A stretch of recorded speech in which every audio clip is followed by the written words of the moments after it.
Nagpakita sa media ang negosyanteng si Peter Lim matapos masampahan ng reklamo kaugnay sa illegal na droga. Itinanggi ni Lim ang paratang at sinabing nangangamba siya para sa kanyang buhay. Nakatutok si June Veneracion.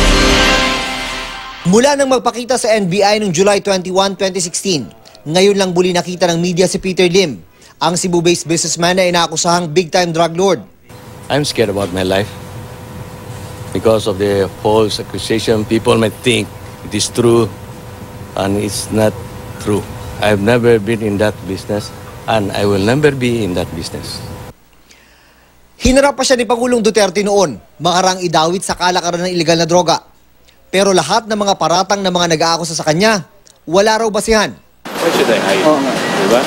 I'm happy you have given this opportunity to answer and to rebut whatever they're saying because it's all a lie and it's fabricated.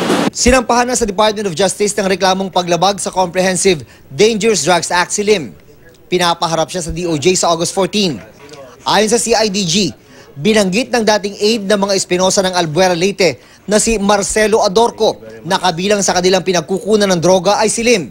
February 2013, nakakuha raw sila ng 20 kilo ng shabu kay Lim.